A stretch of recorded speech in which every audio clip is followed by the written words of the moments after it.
On this week's show, how to generate infinite returns from property investments. In the news, we're going to be discussing Samuel's latest financially free challenge. And we're going to be answering your property-related questions.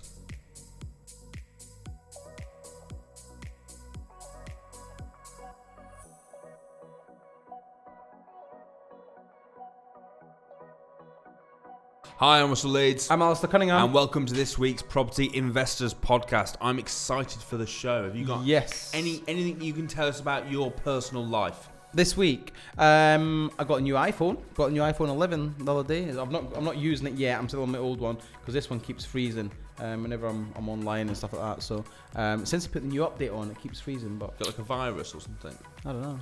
Maybe something you downloaded. No. Yes, maybe. No, do you know what I'm going to see the Only Fools and Horses theatre show? Do you know I drove past the theatre that's at the other day, and Yeah. I've seen it advertised on Ticketmaster a lot, and I was going to go and see it as well. Oh yeah. When are you going? I'm going on Monday. Who with?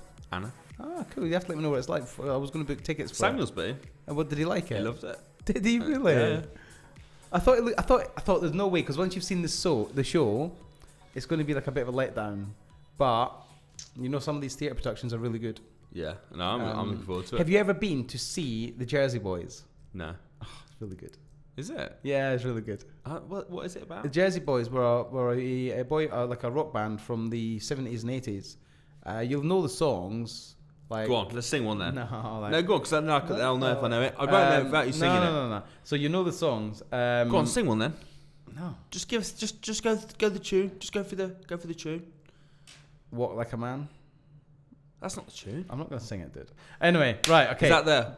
I think I do know it though from Matt. I'm trying to remember the tune. Just remind me of the tune and I'll sing it. I can't remember it off the top of my head. I'm having a brain fade. Mm-hmm. Yeah, what? Nah. Yeah. My son. Yeah, that one. yeah. No, I don't know. Anyway, I went to see the theatre production with that. It was freaking amazing. I was like, I got dragged along, and I was like, okay, this is going to be. Who dragged you? Just a friend I was with. So I got dragged along, and Bye. It doesn't matter. I got dragged along, and I was like, this is going to be really good. Was it Rico? No, this is going to be really good. And then, no, it's going to be rubbish, right? He said it's going to be really good. And I got there, and I was thinking, this is just grim.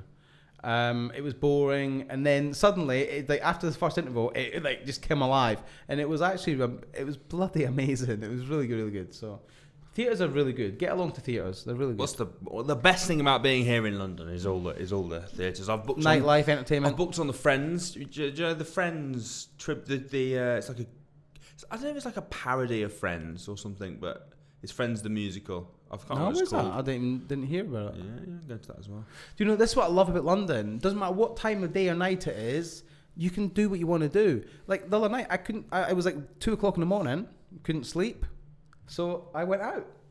I actually went out and played poker at 2:00 in the morning. It sounds unbelievable. How do you generate an infinite return? Okay. Now, I suppose in order for it to be an infinite return, you can put no money in. Not necessarily. Well. Oh, you got to pull your money back out. Or pull your money back out. Okay, so that's what we're going to talk about. We're going to talk about buy, refurbish, refinance. I.e., put your money in, pull it back out. Yeah. And then therefore, from Infinite then on, return. it kind of is an infinite return. Yeah. So, and we're going to look at, okay, so first of all, very quickly, in literally 30 seconds, what is buy, refurbish, refinance? And I'm going to just drink some water while I listen to you. Okay, this is where you find a property that's run down, negotiate a below market value price. It could be run down for many reasons: inheritance, just dilapidated, old, not being refurbished, whatever, inherited, anything like that. Just a really run down property. You go into it, you add value to it, increase its value, refinance it at its true market value, which you've now obtained because you've done the work to it, refinanced it, and pulled your money out. Hopefully pulling all of your money out. Nice. We could put like a countdown. Do you know, like the 30 second? That'd be quite cool. Yeah. Okay. Cool. So that's what it is. So I suppose the question that most people want to do is there's two things. Number one, how do you find a property like that? Okay. And then number two, when you find a property like that, how do you know that you're going to be able to refinance it? Right. Let's do one thing. Okay. How do you find them? All right. You want to be looking. Okay. So you should all have an area, a patch that you work in. First thing is speak to all the agents in that patch that you know. Speak to them all and say, look, this is what I'm looking for. I'm looking for the smelliest, the dirtiest house you've got. If there's needles on the floor, even better. Look for the houses that are run down, got kitchens missing, all that sort of stuff. Just look for the run down. Another thing is... When you go in and say that, like, cause are they kind of like... The thing is, most people shy away from all these sort of deals because they see it all and they think it's just, oh no, who would want to touch that? Do they just assume that you're just a smelly, dirty human being that wants to live in a crap hole? No, because they're just happy to get rid of these properties. If they've got properties available that they can't shift. The way I do it, look, I go into an estate and I say, look, what have you got that you just cannot sell? Ask them. And they've normally in their drawer got some paperwork of something that they can't sell, they can't shift, they can't get a buyer for. And I'll go and view them and I'll see what's going on with them and see how we can best help them. The properties to look for, but like if you're scouring through Rightmove looking for deals, look for houses that have got the old swirly, old-fashioned carpets, that have got the old-fashioned bar gas fires in the front room, that have got beige Artex, Artex is good. Chipboard wallpaper or chip whatever it is, wood chip wallpaper. The coloured bathtubs. Do you know like the pink and the beige and the green whatever bathtubs and toilets? And look for them because they've obviously not had a refurb in a long time. And then go and see them. When you were growing up, were you at the era where they had those sort of things? I can't remember. Not really. No. What colour was your bathtub when you were a kid? I don't remember that far back. I was born in 82, so I don't remember. I didn't pay much attention to what colour the bathtub was. I was more interested in playing in the fields and like I grew up in Scotland, dude, where we used to play outside. Like we didn't play in computer games, so I was more interested in riding motorbikes and playing on quad bikes and worrying about the colour of the bloody bathtub. So recognising the colour of a bathtub is linked to playing on computer games. Do you play computer games in the bath now? No. But what I mean is, I was more interested in being outside than worrying about being inside. Anyway, right back to the topic. So look for the worst properties you can find, and then get out there, view them, and then do your numbers. Now, with this strategy, you have to be super conservative on numbers. And what I mean by that is do not get fixated on an end value that is unrealistic. And the way to do that is look at what's been selling in the area, very close to the area. So ideally on the same street or on the street along, street that way, and get multiple opinions on what they think the property will be worth when it's done up. And if need be, speak to a surveyor and say, look, I'm going to, this is the property, I want to get a valuation on the end of it. And you'll have an idea. So let's just say a deal I'm buying at the minute, it's £53,000. Refurb is estimated between 12 and 15,000. The end value should be about 95,000. Now in the street, there's been houses sold for 98. So we're saying 90 to 95. Now if we can refinance at 95, we'll pull most of our money out. So just do it that way. Now the bigger the more expensive the house, the bigger cushion you're going to have generally. Again, I talked earlier about a buy refurb deal I've found in London, which is worth 1.1, 1.2 million when it's done up, but we can buy it for like between 700 and 750. So three figures that you need to know, I suppose. First of all, is what you can pay, what you can pay for it now. Auctions are another good place to find. Yeah, really crap good. holes.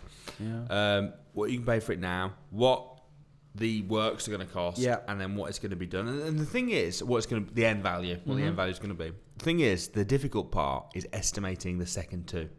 Because what people tend to do is they underestimate the refurb, and they estimate the end value. You had a situation, didn't you? Not with you, but you knew somebody that massively cocked up the end value, and they left loads of money in it, didn't they? Was that you? Was I talking to? Oh, I was talking to somebody recently. I thought it was you. And they bought. It was a buy refurb, but it was 2 flats that they were buying. And they just massively when they were showing me the numbers, I'm like, well, but what made you think that they were worth that? I don't understand why you thought that. And he was like, well, I just thought they would be. And I'm like, yeah, but your thought is irrelevant at this point. Nobody cares about your opinion at this point. We care about the opinion of people that actually make the decisions. And he ended up with about £15,000-20,000 left in the deal. So for him, it's not a buy, refurb, refinance. It was just he bought a below market value house, converted it into 2 flats, refinanced it, and left loads of money in there. And he only put like 20 grand into it in the first place. So it's like, just you be super conservative. Always underestimate the end value. So if you think it's going to be worth 150, work your figures out on 140 or 145. But just be very, very conservative. And with build cost, always be like add 10%. So if they come in and say if the builders say it's going to be $8,000, budget 10. I know that's not 10%. Budget 9,600 or 8,800, whatever. Just budget 10 and allow 10 for it, because trust me, builders never stick to budget. I've never had one builder stick 100% to budget. They're always over a little bit. So just be very conservative. So where's the best places to find these deals? I would say obviously going to estate agents direct, like you mentioned. Auctions. Are a good place. Where else? Obviously, you can look online. There's websites online that are designed for, Yeah. So the top places for me, Rightmove. Rightmove's your friend here. 90% of properties that are for sale in the UK are on Rightmove. It's fact, okay? Alasdair's got a saying that Rightmove is his best friend, which I think is sad. But it's pretty sad. But Rightmove is my best friend. So Rightmove, Zoopla as well. Was it Rightmove that took you to the theatre? Was it Rightmove? Were you going for right? A little right move, eh? I tried a few right moves that night, I tell you.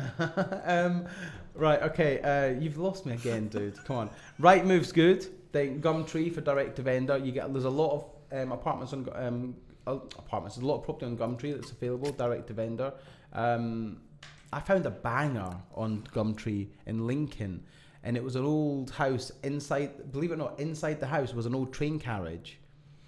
I know it sounds bizarre. So it was a cottage, end cottage, and they bought a train carriage from like the 50s from London, an old wood, probably earlier, an old wooden train carriage. And they put that on the side of the house and they built over it and they used that as an extension, and that was their front room. Honestly, it was amazing inside, but it was very dilapidated, very run down. That was a Gumtree lead. I went to view it, and the numbers just didn't stack on it very well. How much was the carriage worth though? Who knows? But it'd been cut up and all sorts to get it to fit, so it wasn't original, so it wouldn't have been worth that much. But yeah, it was actually when I got inside this house, there was a train carriage in there. I'll see if I can find photographs, and if I can, I'll give them to Nick, and he'll maybe drop them in the. I don't know. I'm sure I've got photographs on one of my phones somewhere. But yeah, I'll see if I can find them. But one of your phones. I've got two phones. Yeah, got work and personal. Yeah. Anyway, so buy, refurb, refinance, infinite returns, fantastic strategy. I know it's your favourite strategy. It's definitely my favourite strategy. I think everyone should be doing it. I think it's a phenomenal strategy. On that note, it's now time for this.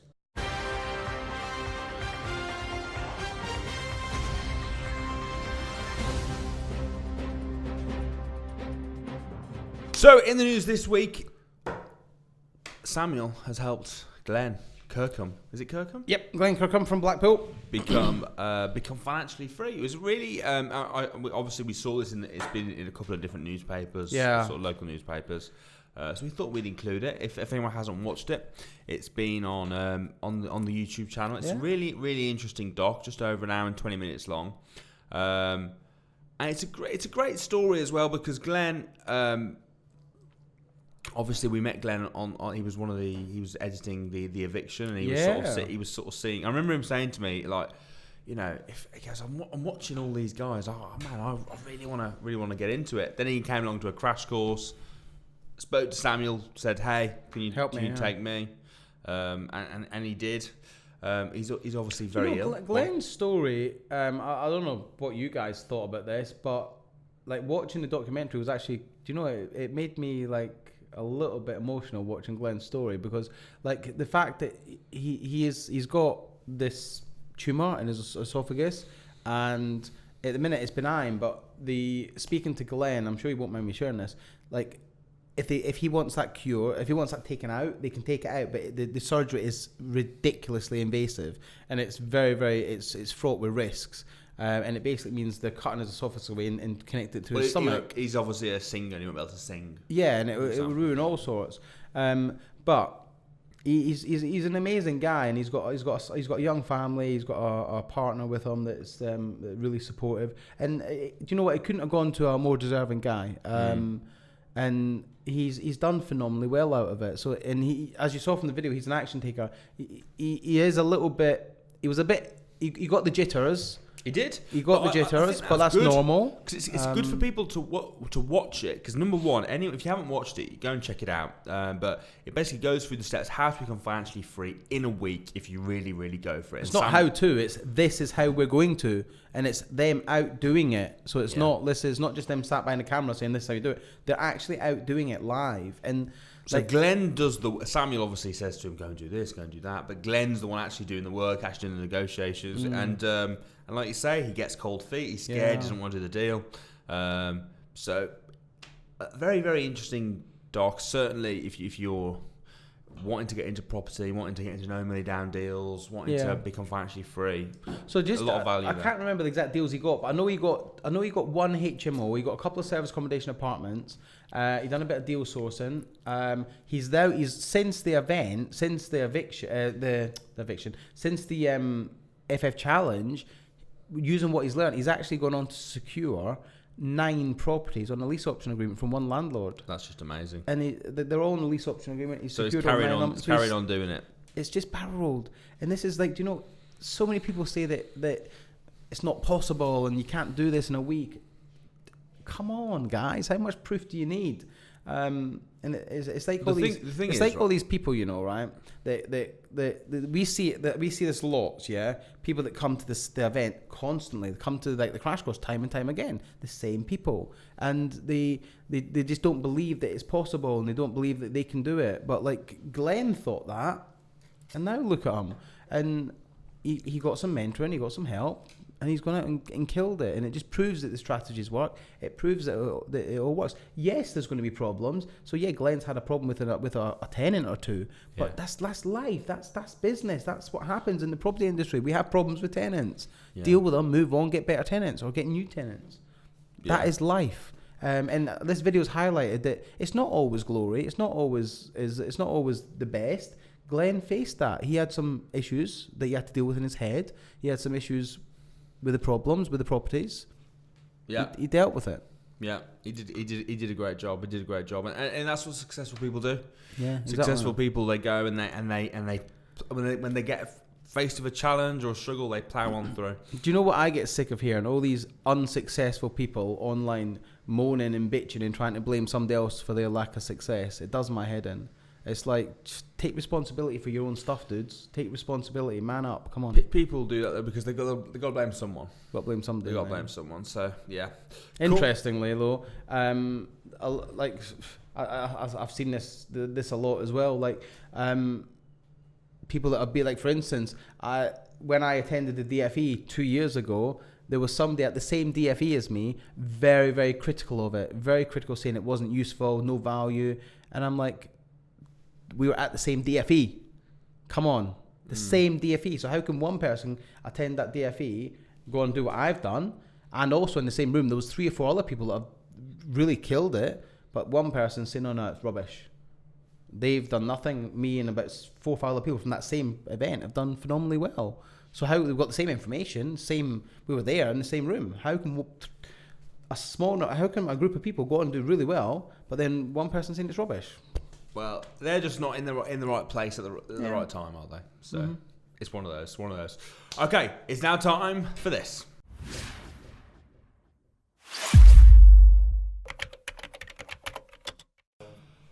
Okay, so first question. This is from Stefano. Love the podcast. Great job, lads. Thanks, Stefano.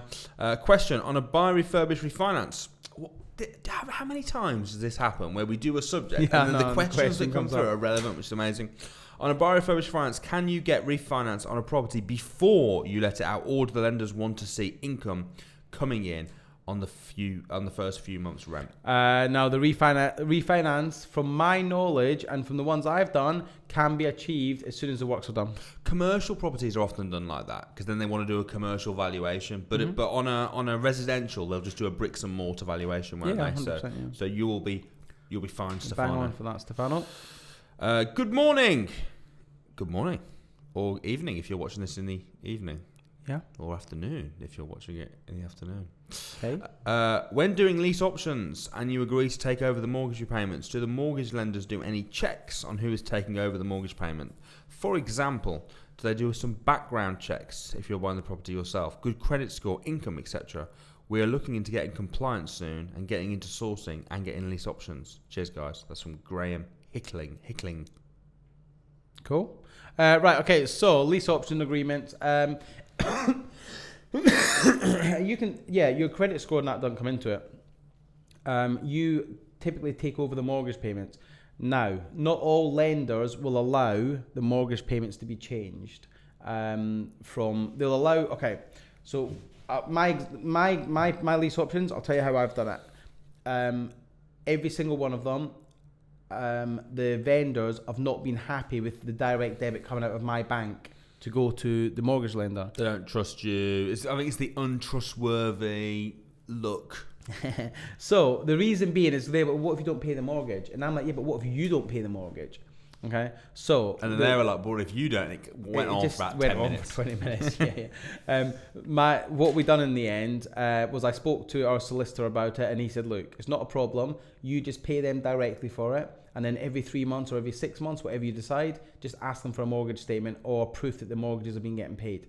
A lot of mortgage lenders will not, if you ring up and say, hey, my name's James Smith, I'm going to be taking over the payments on the mortgage on this property, they'll then start asking questions why. And technically, they're probably not allowed to. I don't know the legalities of this. I would say they're not allowed to do it. From my experience with working within the finance sector, is you cannot have a direct debit coming out of somebody else's bank for something that's in your name, because then you could reclaim all that. For instance, I used to work for a company that stole finance. We had a client bought some products in his name, but they changed the direct debit so it was coming out of the bank of somebody else, and that other person was not on the account. That person then split up, but they then separated, and the girlfriend rung up the finance company and said, look, you've been taking £100 out of my account for the last 7 months. I didn't authorise that, and it's not even for a product I've got. We had to pay her that money back. Not me, the company I worked for, they had to pay the money back to her because they shouldn't have done it. So there's lots of laws regarding direct debits and things like that. So be very, very careful about it. Speak to the solicitor about it. And worst case, if need be, if you're concerned about paying direct to the vendor, just set up a joint bank account with you two, with yourself and the homeowner. That's one way to do it. I know that's been recommended to me before by a solicitor. Or do it that way, or just pay direct. I believe that can affect your credit rating. It can affect your credit rating if they've got bad credit. Yeah. So it might, because obviously credit rating comes into bank account. So that for me would be an absolute last straw, last resort. Okay, so I hope that answers your question. All right, this next question from Johnny Peters. Hey, cheeky boys. Hey, Johnny. Hey, bro. Always love the podcast you do. Do you think it would be a good idea to offer SA on a month-to-month basis, taking into consideration the money invested into it initially to get a return back first? I've seen they do this strategy in America, and if the owner is happy, they continue with it. More risky, but potentially could get more SAs off this. What do you think? So I'm assuming he means do a month, like a 30-day rolling contract for when you take the property on. The problem with that is, well, there's two problems. I haven't tried it, but the first two problems that come into my head. Number one would be, you might, if you spend money on furnishing it, whatever, and then after a month they're like, all right, thank you, bye bye. Yeah. That's the first problem. And then the second problem is, I actually don't think they'd be more interested in doing it. No, I think that landlords prefer to get term. a longer term. So interesting. I don't know.